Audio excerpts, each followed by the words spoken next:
Ya, udah lama kembali lagi bersama saya Dewi Koto dan Ambo bisa berkunjung ke salah satu kantor dari pengusaha muda Minang yang ada di Jakarta di Bundaran Selipi ya deh. Jadi alhamdulillah perkenalkan sanak sadonyo udah gitu Braditi Maulevi. Dah, Assalamualaikum dah. Waalaikumsalam warahmatullahi wabarakatuh. Mantap. Terima kasih ya dah untuk waktu udah. Sama-sama. Iya kan. Sibuk dah. Ya, udah ikut lah yuk. Alhamdulillah. Iya, nak kalau timur siku tuh agak santai saja. Khusus Dayu, santai. Alhamdulillah ya. Ya. Jadi ada apa ada rekomendasi gitu. Ya. Bang Levi. Siapa Bang Levi? Gue tuh lihat kan di Google. Wih, sekiranya banyak artikel udah Bang Levi. Braditi Maulevi. Jadi namaku arti udah. Jadi agak asing gitu ya, agak Eropa gitu dah. Ya, Rusia nah. Rusia mungkin dah ya. Iya, Arti itu dah. Jadi, ya terima kasih Dayu. Memang namaku agak unik. Jadi aslinya sih memang Ambo orang Minang. Dari Asli Minang, asli Minang, kayak laki-laki maupun reproduksi asli dari Minang, dari Padang lah ya. Padang kota dah. Padang kota, Ambo lahir di Padang dan kadang lumayan dirantau sih, mengikuti gae dan tapi akhirnya SMA kuliah di Padang sampai 10 tahun yang lalu lah baru Ambo hijrah di Jakarta. Jadi baru 10 tahun kok? 10 tahun baru 10 tahun dan memang namaku dari Ambo ketek kok selalu menjadi pertanyaan baik dari guru maupun kawan yang udah sekolah kan agak aneh gitu. Dan orang malah dulu kan Ambo pernah sekolah itu di luar Padang ya, di Palembang. Nah itu tanya Pak, mereka nggak percaya kalau Ambo tuh dari Padang gitu. malah blasteran gitu kan. Iya. Wajah-wajah Eropa atas. Nah, jadi itu yang menjadi pertanyaan. Jadi memang itu bukan dado artinya. Jadi kayak Ambo cerita bahwa namo itu memang unik tapi ada arti. Nah artinya apa? Braditi itu sendiri itu gabungan dari gaya laki-laki sama gaya padusi. Jadi Braditi, Bra itu Bonita Rahmawati. Nah, jadi kayak padusi Ambo Bonita Rahmawati namanya. Nah, lalu Diti itu di Ditil Kambas. Diti, ya makanya digabungan. Kan orang zaman dulu kan hobi itu jadi gabungannya Braditi kok. Jadi Bonita Rahmawati sama di Ditil Kambas. Kalau Maulevi dah. Nah, Maulevi kok gaya Ambo jadi artinya itu Maulud Nabi Evening. Nah, jadi malam Maulud Nabi Ambo lahir. Evening. Jadi malam Maulud Nabi ya. Itu Maulud. Nah, Maulud sebenarnya sama, tapi kayak di BO. Nah, Evi itu jadi evening sebenarnya. Jadi makanya aneh ejaannya Maulevi. Evi itu evening sebenarnya. tapi paten sih dah Maulevi kan. Ya. Jadi panggilan Levi dah. Levi lebih akrab dari dulu emang gaya Ambo Levi panggilan ya. Berarti udah memang kalau 10 tahun berarti tergolong baru ya, cenderung baru tuh. Baru Ambo di situ. Orang kan memang lah berpuluh-puluh tahun di situ gitu kan. Iya, betul. Baru bisa makan tua sama Deko. Alhamdulillah lah. Alun baru 10 tahun lah sama Deko kan. Awak dia kemasuk tadi bara lampir security kan. Tuh juga asal nama muda. Awak dia Pak Bang Levi. Ya. Dah jadi ceritalah sedikit dah. Udah aku seorang pengusaha yang berusaha. basisnya di Jakarta ada atau ada bolak-balik ke Padang mungkin ada kampung. Kalau untuk usaha sih sejauh itu masih di Siko ya, masih Jakarta. Jakarta basisnya. Ya. Kita di kampung kalau ada ekspansi lah. Masih di Jakarta dulunya. Paling gitu ya. Jadi kalau memang dulu si Ambo awal-awal merintis usaha itu di Padang. Iya. Oh dari Padang justru. Dari Padang justru. Jadi Ambo dulu menyelesaikan kuliah di Unan. Jadi Ambo di sana dah. Di D3 Unan. Nah, jadi jurusannya Fakultas Ekonomi. Ekonomi dah. Ya, ekonomi. Nah, ekonomi selesai kuliah itu justru Ambo aktif berorganisasi itu setelah tamat kuliah. Jadi waktu zaman kuliah itu Ambo justru jarang lah ikut berorganisasi. Nah, setelah tamat kuliah ya mulai bergaul dalam arti kata lingkungan Ambo dengan kawan-kawan lah seluruhnya itu pada umumnya itu berwirausaha, walaupun zaman dulu kan istilahnya main-main proyek-proyek lah. PL istilahnya. Pengadaan apa gitu ya, misalnya. Mampu belajar dari situ. Oh, Jadi di justru situ, itu setelah tamat kuliah dah? tamat kuliah.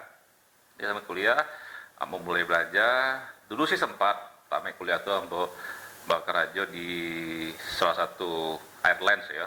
Ambo tamat Di Padang? Di Padang. Oh, sempat dah? Sempat, tapi nak lama udah paling 2 bulan lah. Karena jam kerajo kan. Kalau di airline itu dulu bandara masih di Tabiang tuh ya, kalau di BIM. Nah, itu kan Padek mana gitu ya? bukan masalah padek. Jam subuh awak lah tiba di bandara. Jam sampai pagi itu jam 3 udah lah di rumah. Jadi sebelum azan subuh lah tiba di bandara. Itu balik pulang istirahat. Atau selalu siang balik lo ke bandara. Jadi agak kacau lah gitu jadinya. Gitu. Jadi mau diporsir banget gitu ya? Itu malum pesawat delay kan, tengah malam baru landing, tunggu lo pesawatku di Brasian, baru lo gak bisa pulang. Tapi memang kelihatan keren, berdasi ya Pak kan, begagah, pakai HP, kan gitu. Dicari orang sebelah rumah, weh kamu aja lagi itu, kerja di bandara. Jadi itu bertahan nak lama. Tapi memang tak taluk dah atau ada memang peluang sesudah itu atau memang tak taluk dah ya? Memang pertama memang ya kondisi fisik, kan dipikir kayak gue sana sih masih muda kan, karena biasa saja. Tapi ambo dengan tenaga waktu yang diporsir sebanyak itu dengan income-nya tidak sesuai. Impact yang kawannya tidak imbang lah.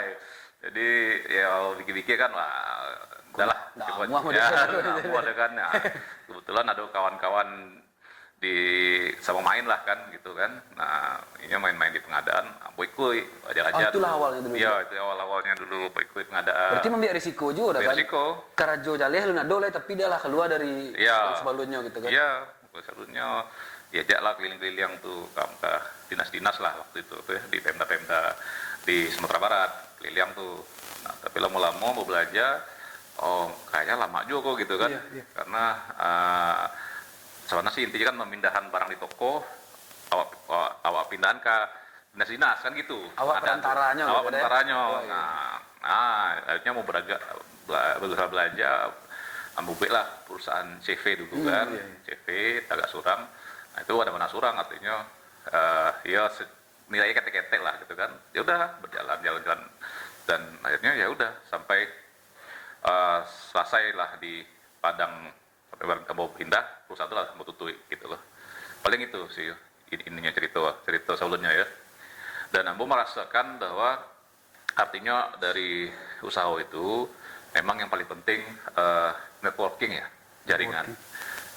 Ya, Ambo merasa banget bersyukur lah ya, karena kalau ibaratnya tuh kalau kecek orang kan ada durian runtuh lah, dapat durian runtuh gitu loh. Oh gitu. Nah, jadi Ambo bersyukur banget dengan Ambo berwirausaha kok mau banyak membangun jaringan lah, networking. Iya. Terutama melalui organisasi tadi, paling itu sih ceritanya. Dan seiring udah menjalankan perusahaan, udah ada mantuannya aktif pula di beberapa organisasi di Padang gitu ya? Iya betul.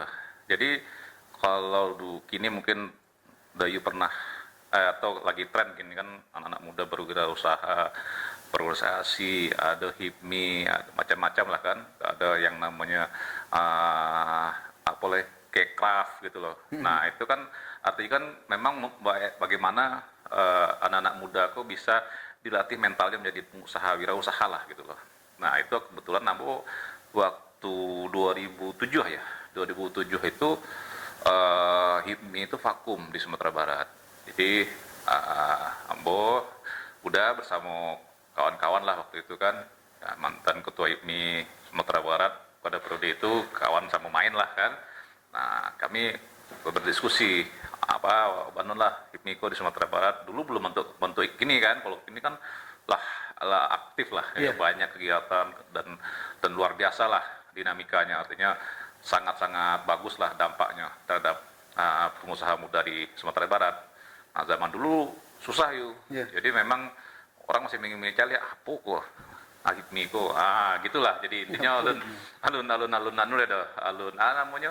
alun menjadi perhatian lah bagi masyarakat di Sumatera Barat, karena waktu itu kan orang masih belum tahu lah HIPMI itu seperti apa. Nah itu awalnya, jadi Ambo masuk HIPMI tahun 2007 di Sumatera Barat.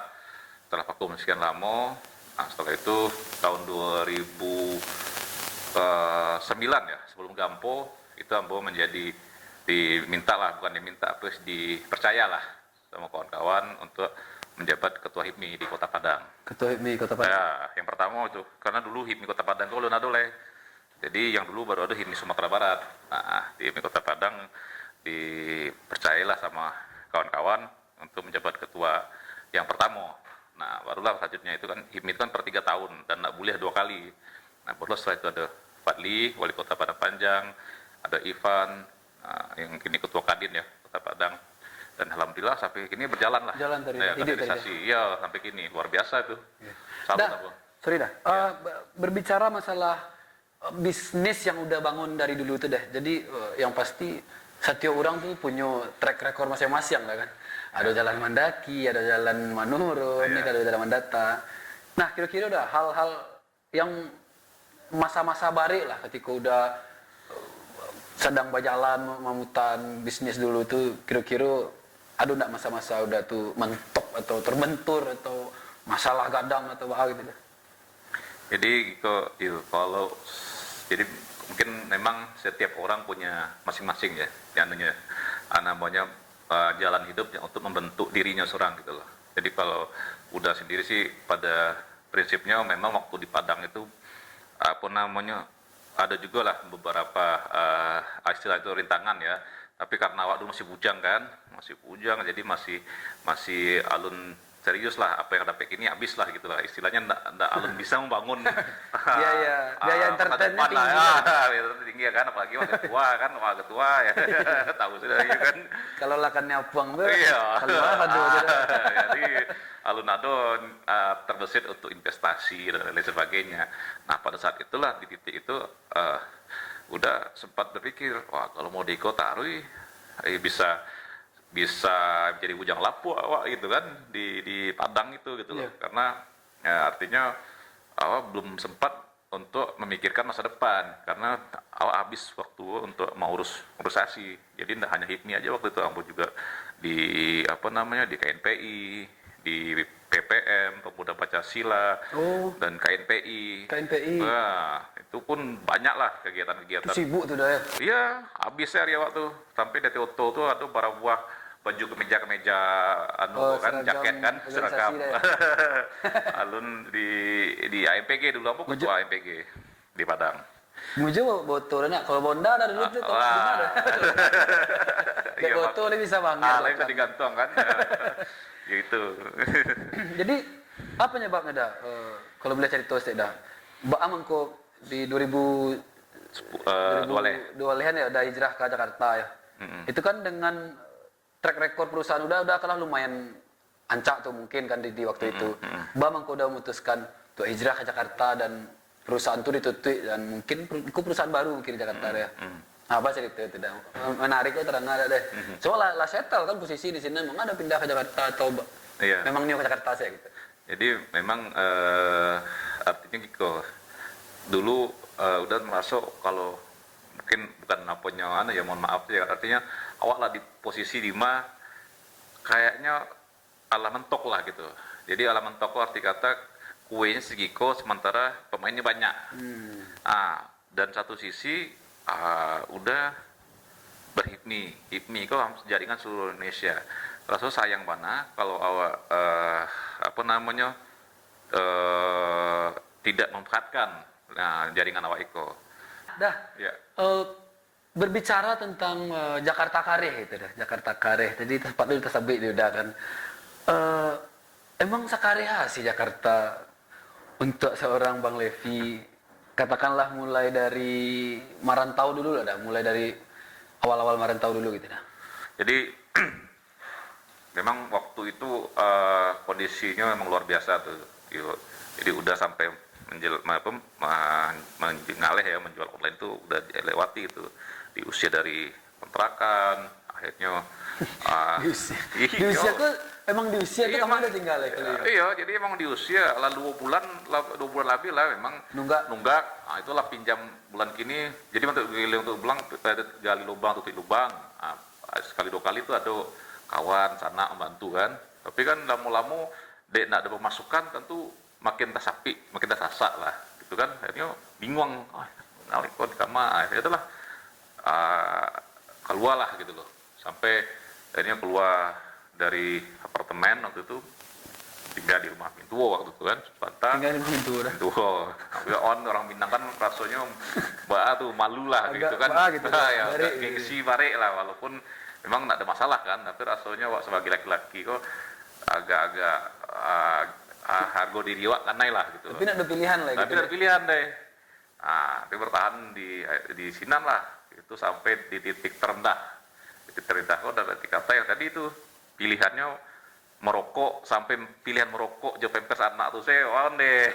Itu ya buat itulah ambo akhirnya udahlah ambo putuskan untuk ambo berhenti merokok, kan barek tuh awak merokok, apalagi perokok kan di merokok karajo merokok, itu luar biasa tuh akhirnya, karena ada pilihan.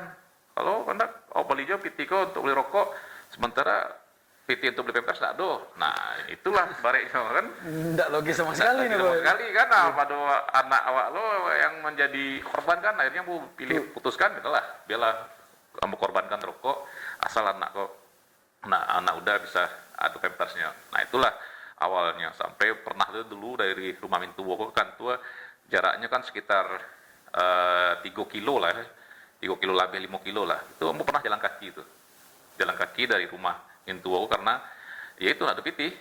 Nggak dongkos atau memang jogging pagi sih dah? Nah, memang kondisinya ada piti, jadi memang ada piti. Ya udahlah, kamu putuskan mau jalan kaki ke Kantua itu dari daerah Otista. 3 kilo lah deh. 3 kilo 5 kilo lah. Lumayan sih dah. Sajam. Nah, sorry dah. Itu tuh di titik udah kan lah punya istri, anak lah lahir. Anak aku tuh yang pertama lah ya. Jadi anak pertama, yang kedua itu kan jaraknya setahun.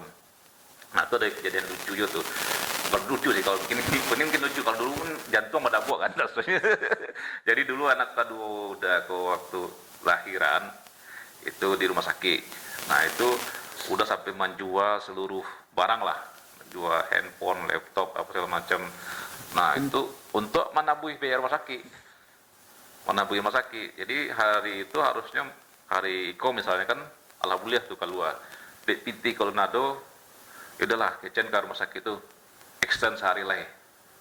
Nah itu orang rumah nak tahu loh, kini baru kita tahu. Jadi, iya, jadi karena memang kalau nak PT hari Iko tuh, nah, dia lah menjual Iko begini, yang barang-barang lah jual, PT Kol cukup, tinggal seketek lah. Nah, adalah minjam lah kemas. Ya, ini mau berbagai cara lah kan di usahawan bisa 2 hari pas hari ya. Nah, itu baru ada PT baru keluar. Berarti lama tuh dah di saat di bawah tuh. Berarti kan bertahun enggak gitu deh. Lumayan 4 tahun gitu. Jadi bertahap gitu deh. Jadi pas mulai perusahaan Niko goncang, akhirnya usaha udah yang sama kawan goyang kan, bermasalah, sampai akhirnya masuk ke ranah hukum. Nah itu finalnya tuh larilah akhirnya kalau DPO lah, itu nggak jalur apa yang itu kesal wana dalam hati kan, ya Allah bako mau diku wana gitu awak nak ado piti nah ndak jale lah, punya bini lah, punya anak, beban kan kalau curang mungkin bisa lah kan, menempe jo kawan tuh bahan kalau ada anak bini macam ada piti aku pernah merasakan piti rekening tinggal 50.000 leh. 50.000 enggak bisa ditarik. Tak bisa dipangan-pangan, itulah pernah udah rasuan gitu loh. Itu benar-benar. Bayu ya. Enggak, udah kalau misalnya awak kan itu di saat hujan oke lah bisa membayangkan gitu. Tapi kalau lah punya bini, punya anak, itu alun hati bini lo kan ditenggang, kan diyakinkan sabar sila. Orang rumah ada lagi support saya deh atau ya alhamdulillah lah, artinya dengan kondisi sampai sadiko ya, orang rumah udah tuh bisa terus support ada magia dukungan lah. Udah walaupun ya namanya rumah tangga kan pasti ada naik turun lah kan, anunya kan ya, tapi alhamdulillah begini orang rumah udah tetap mendukung dan dari belakang lah. Memang walaupun penuh kontroversi kan, tapi alhamdulillah udah bisa meyakinkan orang rumah udah, dan ya artinya bisa kami lewati masa-masa krisis itu. Tapi udah memang itu tadi mulai piti 50.000 tinggal di rekening. Untuk makan besok saya kan tahu apa lah. Coba baca weekend sama Iya, ini. Kalau Pak Surang mungkin masih bisa nempe kan. Itu kau dake lah bi, kau lah pinjam betah. Alhamdulillah. Pinjam betah. Alhamdulillah aja betah. Nah dulu itu. Itu bisa bayangan tuh, Iya. sebab serius. Tinggal itu bagian kalau nak ada barang kamu pilihan dulu yang kau nak menjadi penjahat mana, kalau nak kalau banyak mungkin bukannya apa ya, apa namanya itu apa istilahnya ya, berbuat kriminal atau bunuh diri lah kasarnya kan gitu. Woi, bunuh diri. Itu mohon maaf ya. Itu kalau makanya untung awak orang Minang kau masih ada beragama kan gitu. Awak masih berdoa, awak yakin ada Tuhan yang akan menolong awak, Allah Subhanahu wa taala. Dan itulah saat yang udah rasuan gitu loh. Iyalah, ini ceritanya dah. Iya, iya. Nah, itu dah yang bisa ada ambil, yang bisa mutasangkit di pikiran udah lah dah di titik kini ku pas jatuh dulu tuh, kira-kira yang bisa ada.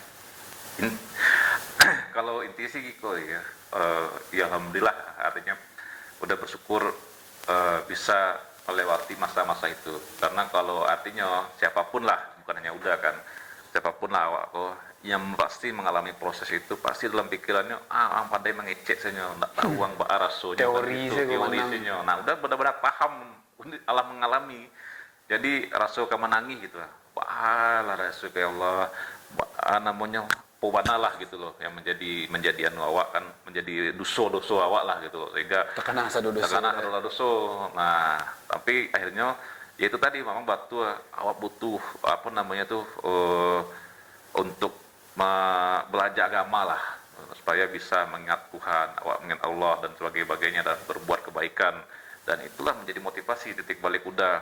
Jadi di saat Allah mengalami kondisi bodoh itu, artinya tanpa putus asa, ya kan, teruslah udah berikhtiar berbagai cara lah kan, berbagai cara menghubungi kawan-kawan lama Bali, hubungi sana, ada akhirnya sampailah udah apa namanya bergabung lah sama kawan udah yang kini kok Yang kini kok. Nah alhamdulillah kan yang kini kok Allah berhasil lah gitu kan, sama-sama kami. Jadi kami berkomitmen bahwa kalau bisa ya awak yang di rantau dan saling kenal itu saling support lah gitu loh, apapun usahanya, apapun backgroundnya, yang penting awak saling mendukung gitu loh kan. Nggak seluruhnya kan yang dinilai lebih kan, ada support jaringan relasi apalah, nah itu kita siap lah untuk membuat itu gitu loh.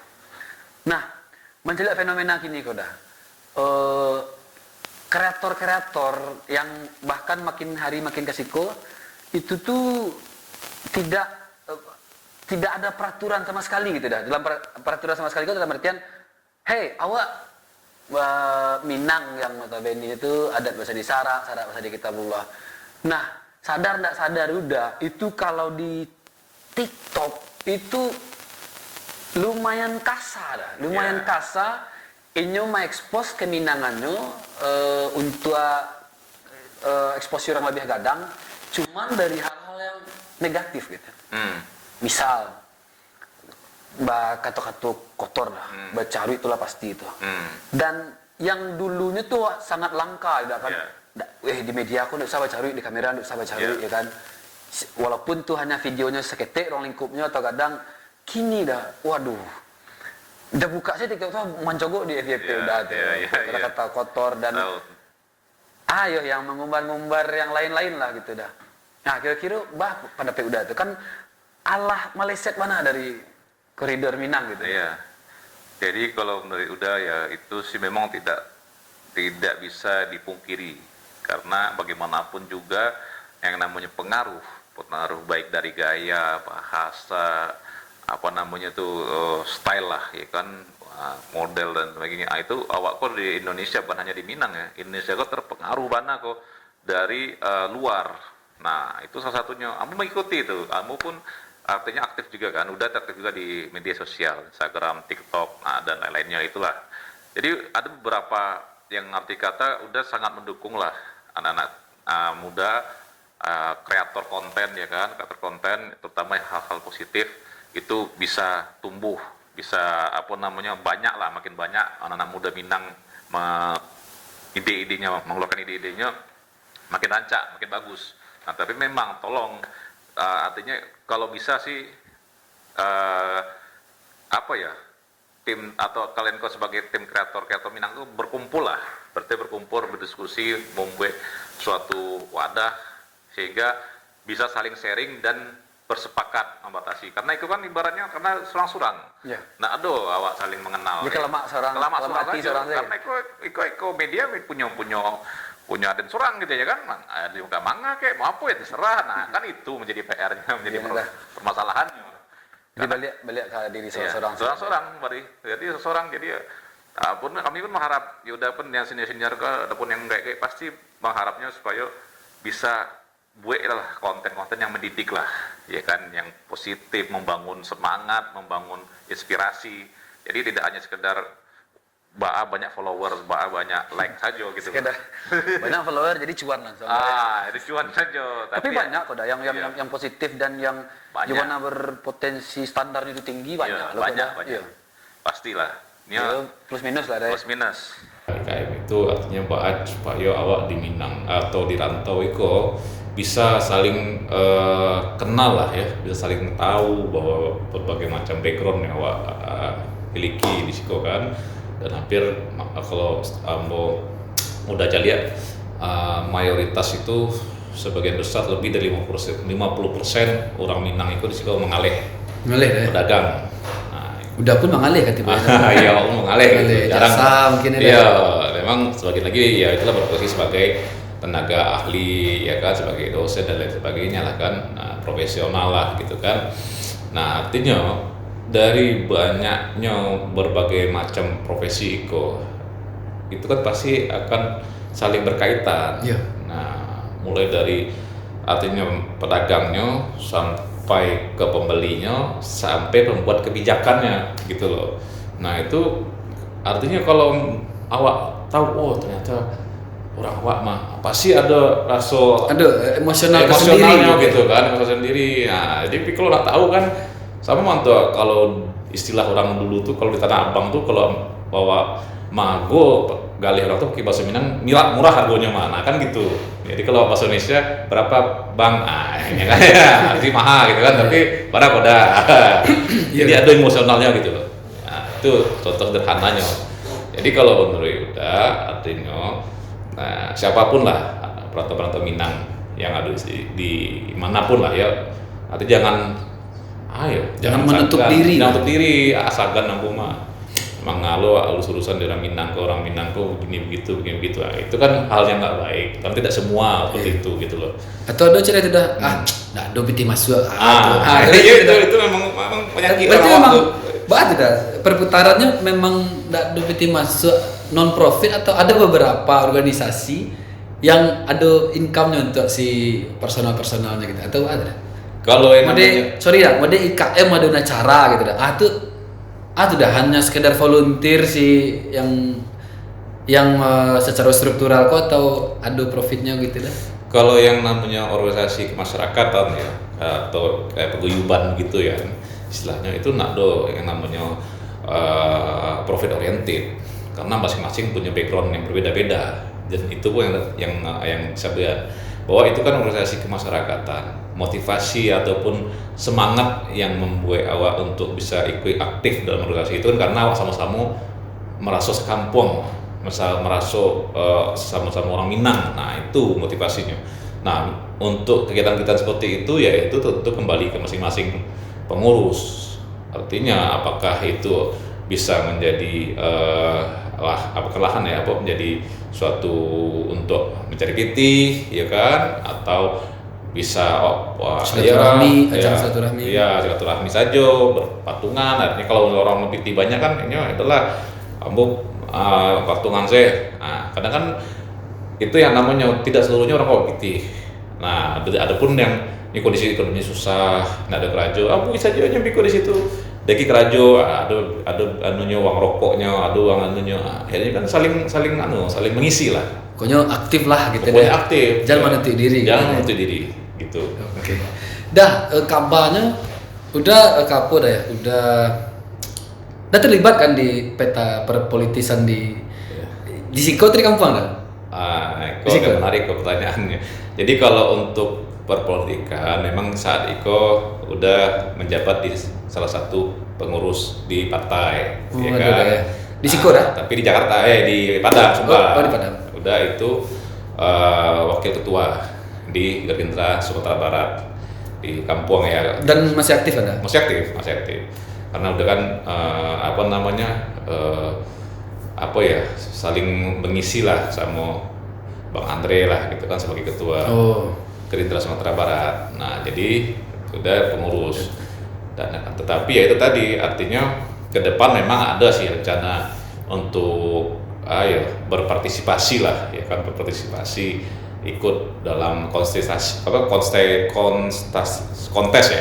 pemilihan caleg. Iya, kan lala menuju fight 2024 kan dah.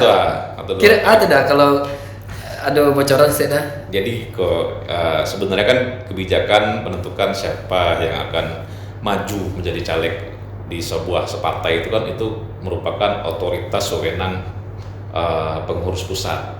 Jadi udah bisa mengklaim pasti maju dari resiko. Itu kan ada aturan mainnya, ada ininya wewenang dari pusat. Nah tapi udah saat ini memang banyaklah beraktivitas untuk membangun jaringan, baik itu berkomunikasi, basis dan sebagainya itu di Jakarta. Iya, karena itu tadi basicnya kan udah tinggal di Jakarta, ya pertama kan.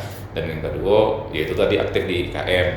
Nah dan ketiga itu yang paling penting adalah jumlah orang Minang di Jakarta itu sangat besar. Kira-kira secara statistik terakhir berapa? Informasi dari tahun 2019 dulu ya udah mengutip itu dari data Bang Fadlizon sebagai ketua umum IKM DPP IKM, beliau menyampaikan ada sekitar totalnya 1.800.000 lebih orang Minang di Jakarta. Jabodetabek deh? Iya, di DKI. DKI ya? DKI saja itu. Karena waktu itu kalau 2019 itu setelah pandemi kan banyak pulang kampung. Setelah pandemi kan banyak pulang kampung. Maka susi. Nah, itu. Artinya gitu. Memang kalau itu kan alun-alun data terbaru lah kan. Itu kan sebelum pandemi. 2019 sebelum pandemi kan. Nah, itu waktu pemilihan gubernur. Nah, saat ini ya tentu itu menjadi suatu bergening ya, suatu kekuatan bagi awak bahwa tidak hanya di DKI, begitu juga di daerah-daerah lain. Nah, hal itu selama kalau udah termasuk udah keliling beberapa daerah, termasuk IKM baik di Jawa ya maupun di luar Jawa, artinya masyarakat awak atau orang Minang itu menjelang pemilu pasti mereka dicari-cari oleh calon-calon caleg-caleg tadi. Itu udah ada cerita tuh. Yeah. 5 pun mereka misalnya ada orang ya kalau orang awak kan orang Minang tuh banyak organisasinya kan, mulai dari sukunya lah, mulai dari kampungnya lah, mulai dari aponya lah gitu kan, dan lain-lain sebagainya, termasuk kotanya, ada kabupatennya, orang Solo, orang Padang, semua kan ada organisasinya. Nah yeah. Itu yang bersifat lokal itu artinya mereka hanya sebatas daerah situ saja gitu loh, daerah yang kuasai. Nah itu kan banyak, mereka ada ribuan juga tuh penduduk orang Minang tuh. Nah selama itu ya itu akhirnya ya nggak tahu lah, nggak saling kenal lah ini kan ya ngambang nggak jelas, dan setelah terpilih ya tidak ada komunikasi, hanya sebatas menjelang pemilu pas terpilih hilang lihat. Nah kan itu banyak, itu menjadi suatu catatan lah ya bagi awak, bagaimana ke depan Kodapek itu orang Minang kalau bisa masing-masing daerah mempunyai mempunyai sosok lah, sosok perwakilan yang benar-benar berasal atau beranjak dari mengerti situasi perantau Minang di daerah tersebut. Jadi harus kompak aja, jangan beko merasa masing-masing pacah jadinya kan, masing-masing ingin maju lo kan. Nah akhirnya saling yang beruntung malah orang di luar. Jadi Kodapek kalau menurut kita sih memang kita lagi berikhtiar ya, artinya supaya mudah-mudahan insya Allah lulusan-lulusan awak yang di Jakarta bisa memberikan kepercayaan lah ke untuk maju dalam apa namanya ya, pemilihan legislatif lah di DKI. Jadi kamu apa itu dah? De kursi tujuannya itu dah? Kalau rencana sih target insya Allah di DPRD DKI. DPRD DKI. Ya, di daerah Jakarta Timur. Jakarta Timur. Ya, soalnya udah domisili di sini kan. Nah, tapi untuk di Manyo ya Itu kan tentu kalau di Zoom sekretnya ada loh kita kecamatan Koal. ada. Jadi Ada. Jakarta Timur tuh ada 3 dapil. DKI Ampe, DKI 5, sama DKI 6. Nah, itu beda-beda tuh kecamatannya tuh. Jadi ada beberapa kecamatan. Memang saat ini kan udah lagi konsentrasi di DKI 5 ya. DKI Nah, karena kebetulan itu rumah udah di Oh, sana. udah kayak rumah. Di Duren Sawit ya kan. Ya artinya kan basis sawah tuh Kodape kan memang di lingkungan aku berada lah.